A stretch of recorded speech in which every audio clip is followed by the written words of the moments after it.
just a second to have all that kick in. Right.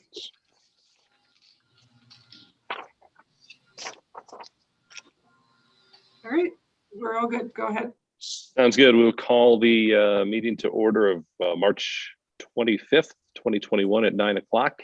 We'll do a roll call first, and then I'll go through the rest of the stuff. Brad, if you do a roll call. Member Hockney. Present. Member Peterson. Present. Member Raymond. Present. Member Reindl.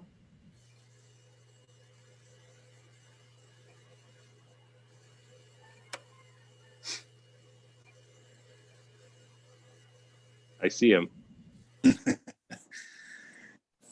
I'll just put him down for present. Sounds good. There. Member Roche. Here. Member Starkey is not present. And Chair Kaplan. Here. You have 6 members today. Awesome. Sounds good. We will dispense with the pledge if that's okay, as I didn't line anybody up. Any items to be added to the agenda from staff? No, we don't have anything. Perfect. Seeing none, pursuant to Section 70 of the Illinois Open Meetings Act and the March 5th gubernatorial disaster proclamation and the written determination of the Zoning Board of Appeals chair, a public hearing can be held via audio or video conference without a physical quorum. Due to public health concerns, this meeting is being conducted via audio video conference. Meeting is also being recorded and live streamed at lakecountyil.gov/watch ZBA to allow members of the public to the ability to watch the meeting in person. In-person attendance is also made available at the first floor conference room at the permit facility. As a reminder to board members, if you're able to share video, please do so and make sure your camera's on. When you're speaking, please mute yourself. Also, if board members and members of the public could please keep themselves muted, as I said before, during the duration of the hearing unless speaking. It'll prevent any undue noise during the hearing. Today, we're here to listen to case 626-2021. We do have Eva here, and I believe someone else on there. So Eva and our other participant and staff, if you could be sworn in, if you'd raise your right hand and repeat after me. Do you swear to tell the truth, the whole truth, and nothing but that truth, so help you God? I do. Just perfect. Thank you. Sounds good. With that, I will turn it over to staff for the staff presentation, and I think Eric has that. Good morning, everybody. The applicants are seeking a variance. They have the burden of proving to the Zoning Board of Appeals that the required standards of the UDO have been met, even if there are no objections to the variation.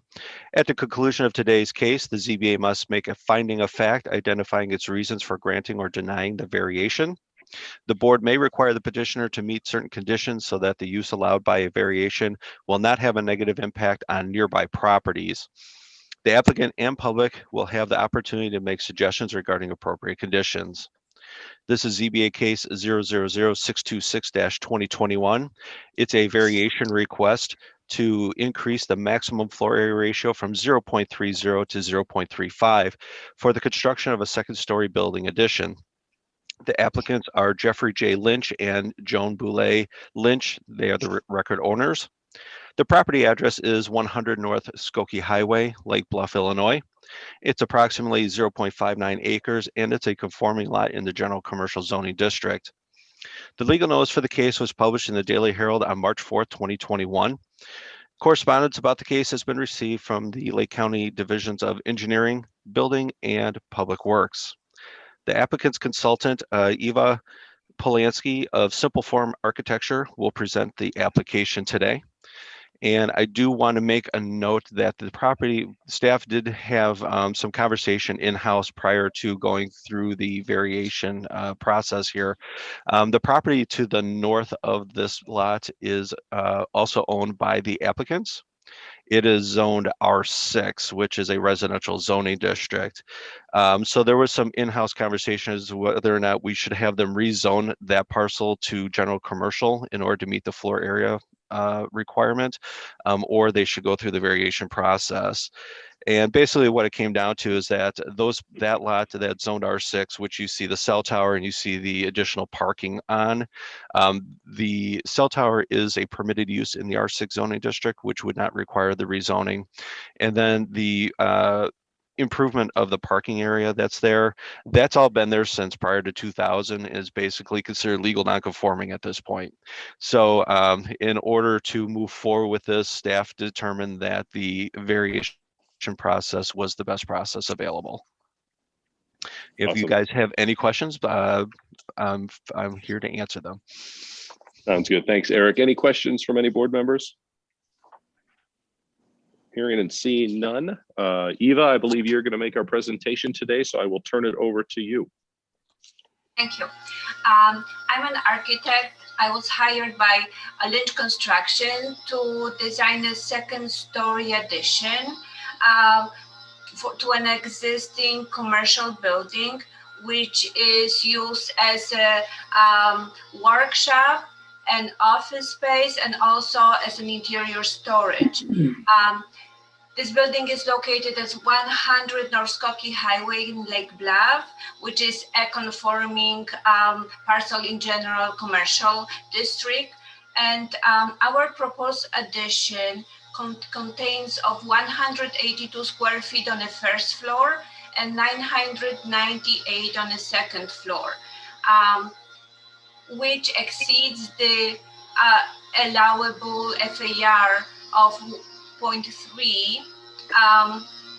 That's why we are asking for increase of floor area ratio to 0.35. Historically, when this building was built in 1987, the construction would be allowed to be as big as 0.4.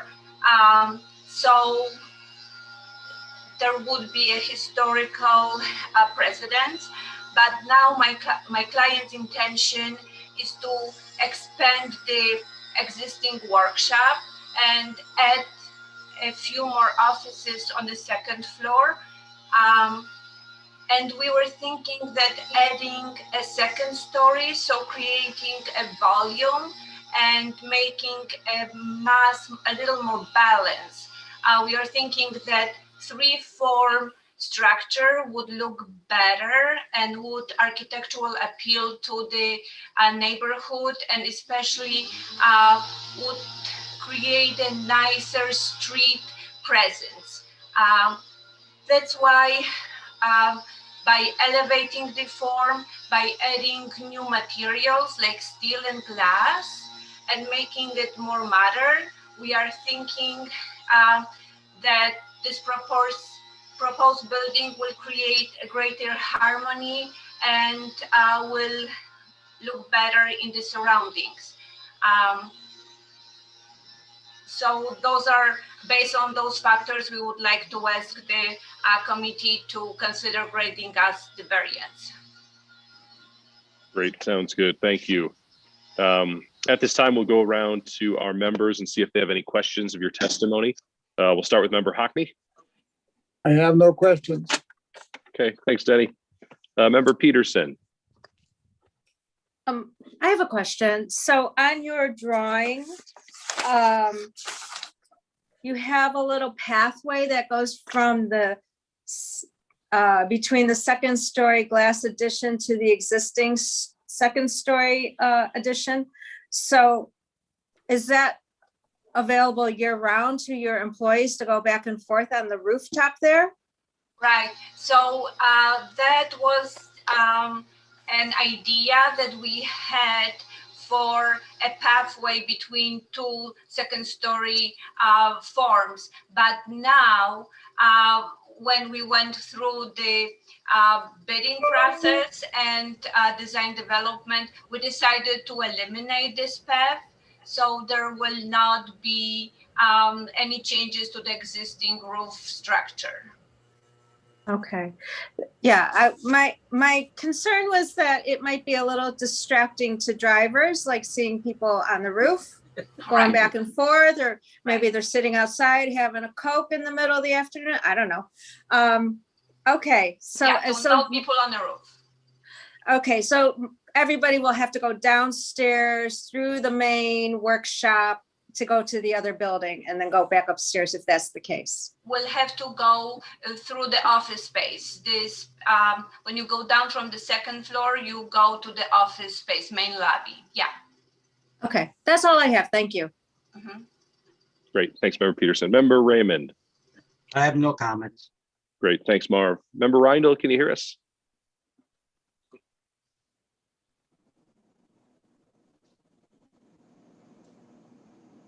John, we can see you. Do you have any questions?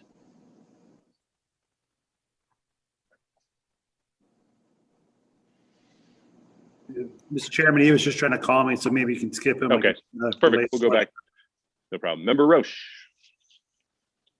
I don't have any questions. Member Peterson asked my questions.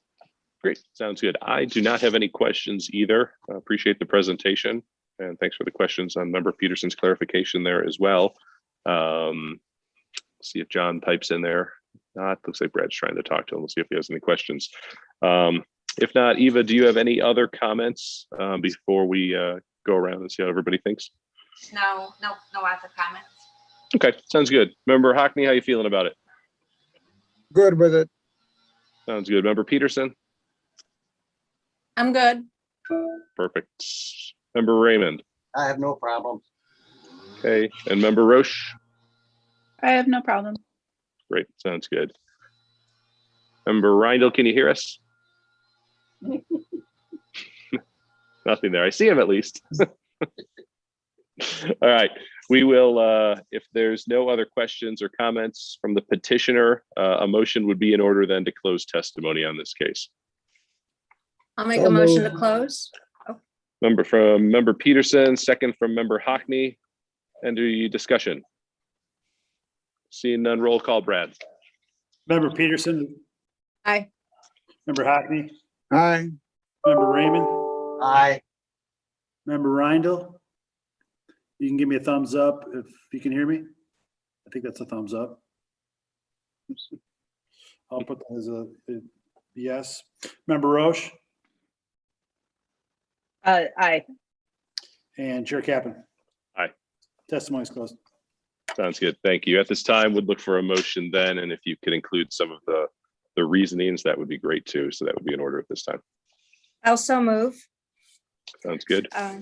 So I make a motion to approve case number 000626-2021 for variance approval to grant the requested maximum floor area ratio from 0.30 to 0.35 for the construction of a second story building addition based on the following facts. One, at the time this particular building was built in 1987, the max floor area ratio allowed was 0.40.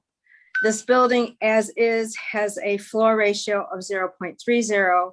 An additional 0.5 floor area ratio added to the existing building will fall within the original intent of the Highway Commercial Zoning District, now known as a general commercial district.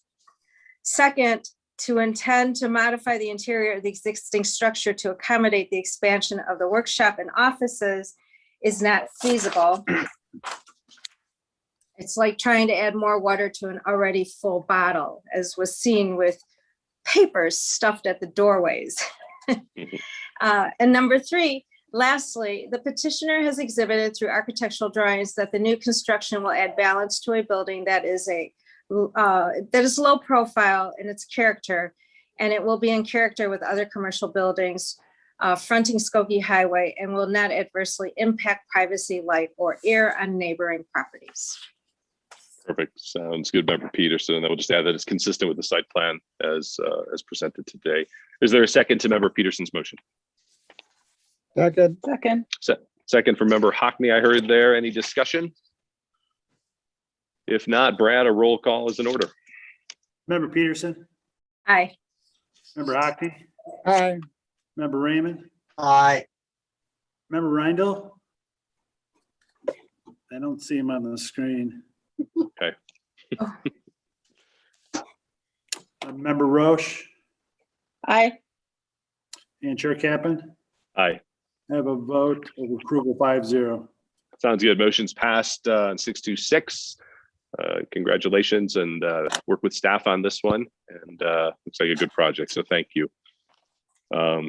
Debbie, at this time, you, I think, are done transcribing for the very last time, I heard, which is sad. So we look back, and I think it was 22 years since 1999.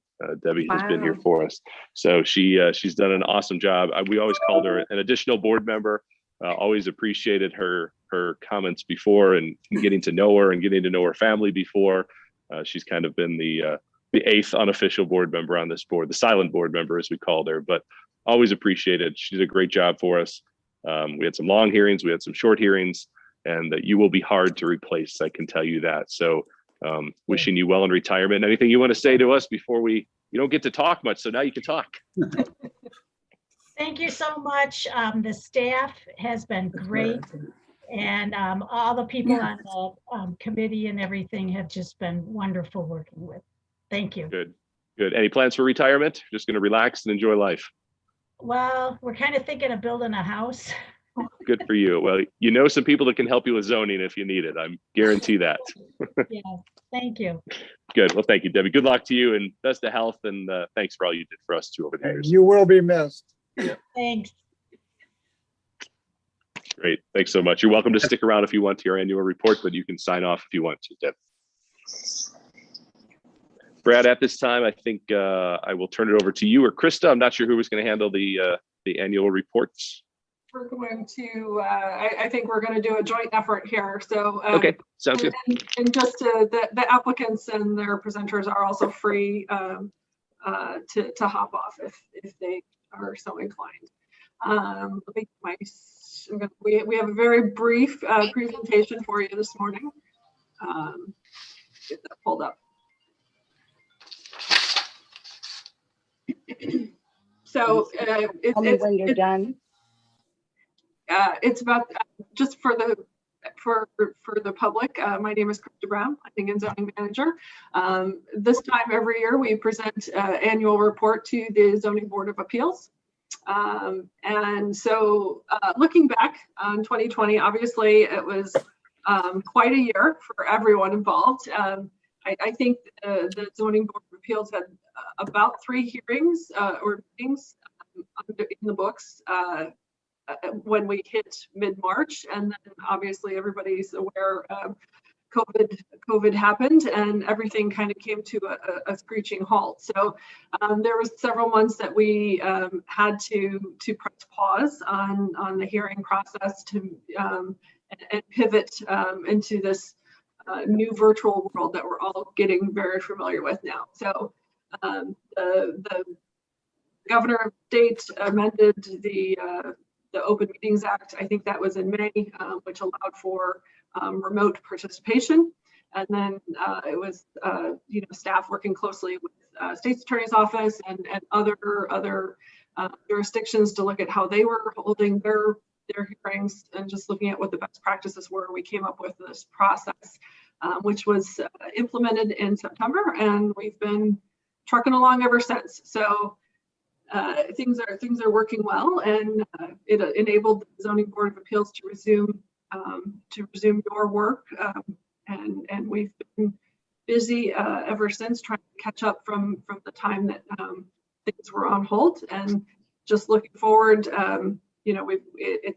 There's no end in sight. We've got lots of cases coming up. So the second highlight from 2020 that I wanted to point out, this is one of the things that the zoning board might not be as familiar with, because we it was not an issue that was brought to the board. It was something that staff was working on under the direction of the Lake County board. So again, with COVID happening, there was some concerns that the open burning of landscape waste was going to be aggravating, just creating all sorts of issues, both health related and just people staying home more and not being able to get out. So in June, the board passed a temporary ordinance banning the burning of open landscaping waste, and then it was actually extended several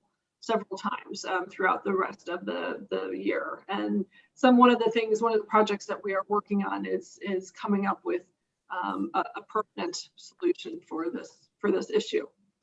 And then finally, staff, one of the things that Hannah was able to complete with before, it's actually in 2020, but we were able to get that Soul Smart Silver designation. So we had previously been awarded the bronze level. We made some additional improvements and then qualified for the silver designation.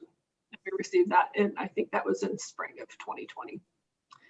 So looking ahead for 2021, we're looking to continue our improvement streak with Soul Smart, and to get that that top level, top tier award of gold. So there's some things that we're looking at to improve with our review timeframes. So when an applicant comes in and submits their application, there's a certain amount of time, and we're looking to try and expedite that process. And so doing so would enable us to get that gold designation. So that's one of the projects that we're working on this year. And then also one of another big project that the zoning board will be seeing most likely later this year is a series of UDO amendments in one form or another. So we've been engaging with the Lake County Board over the past, I would say, year or so about a number of topics.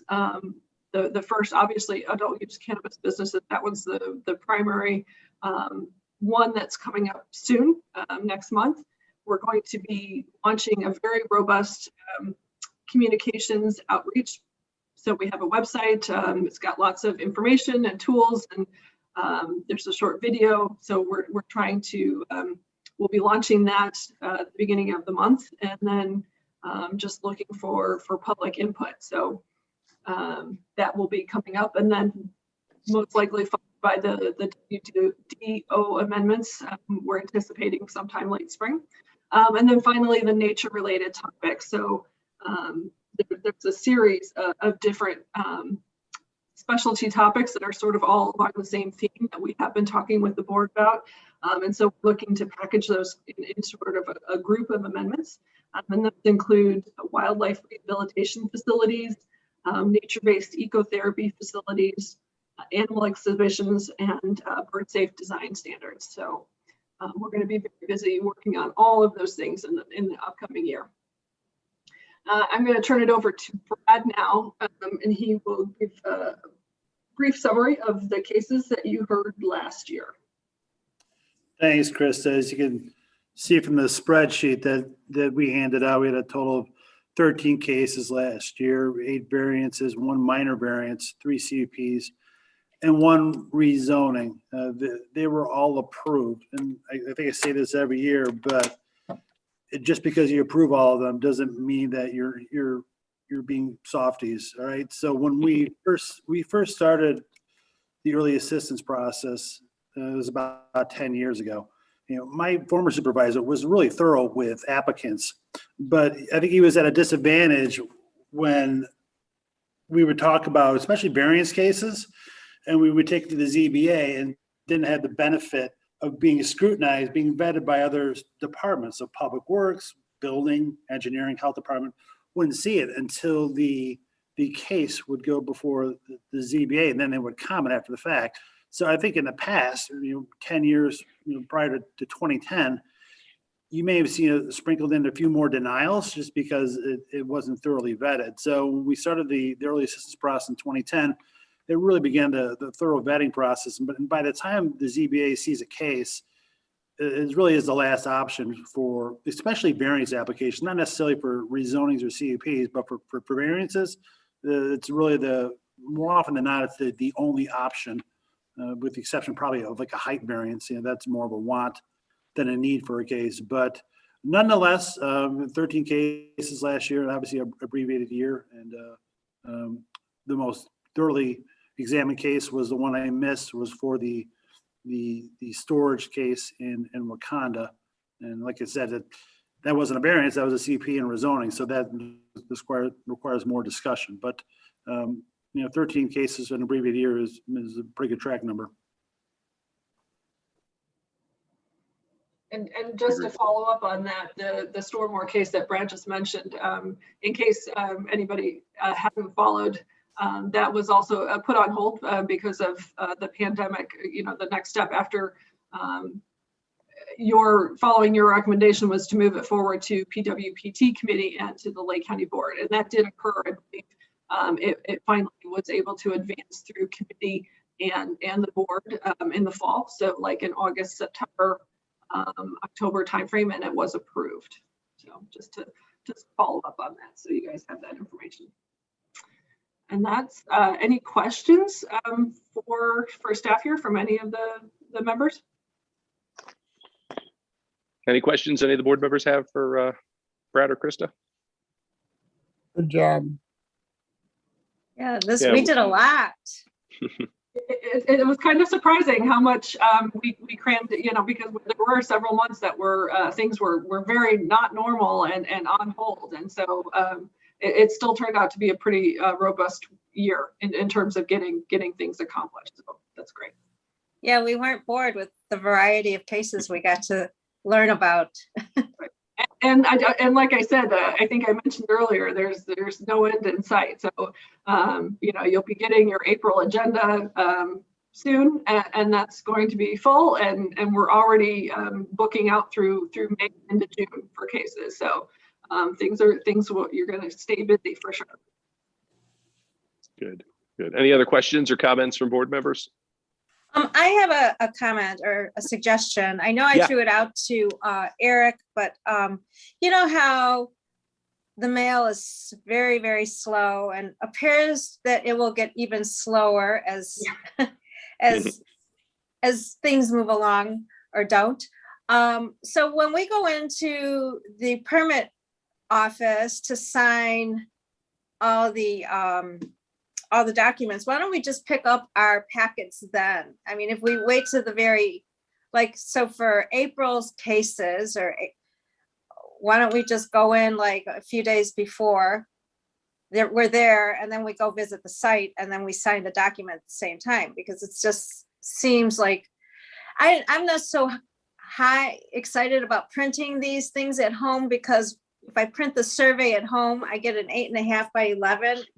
And it's not readable. Yeah, it's not readable. No. So I don't know. I'm just throwing it out there as a suggestion. Whatever you guys feel is feasible.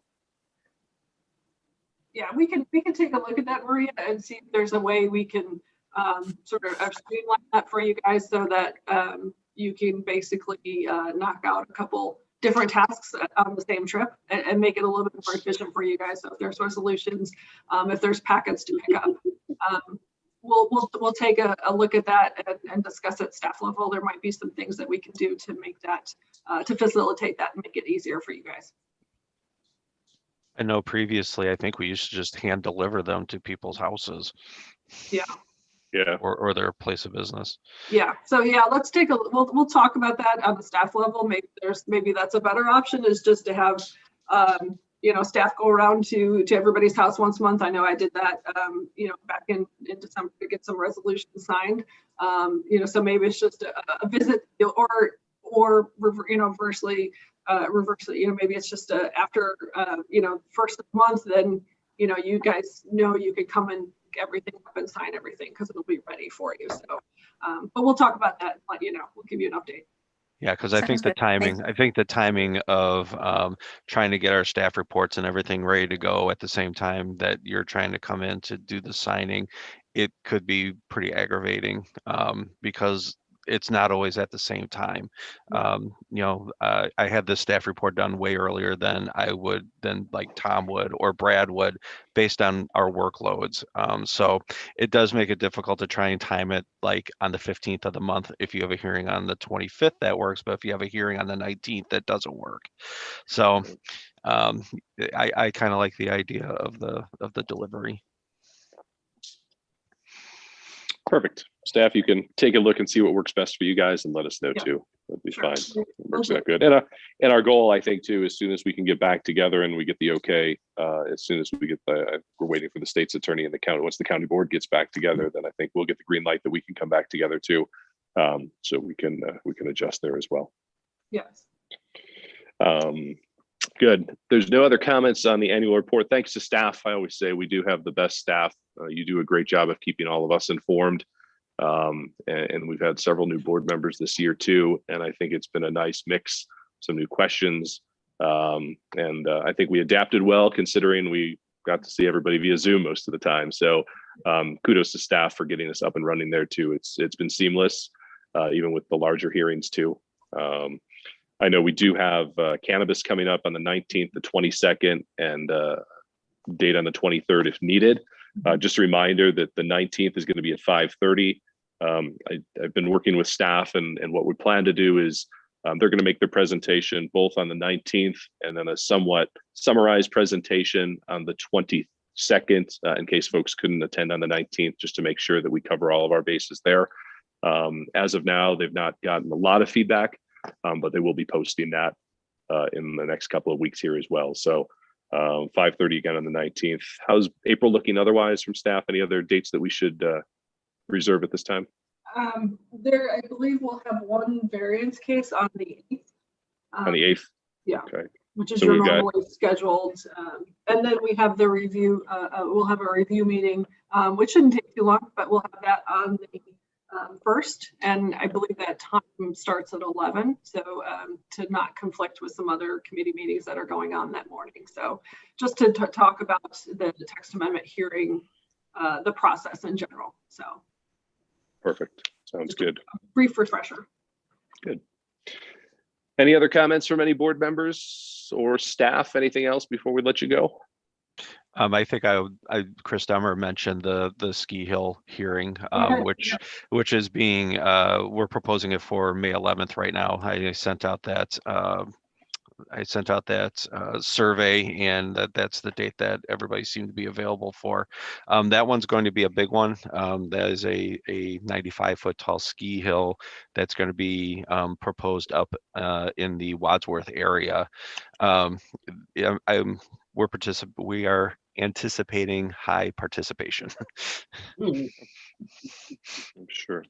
And that's a non-delegated CUP, Eric.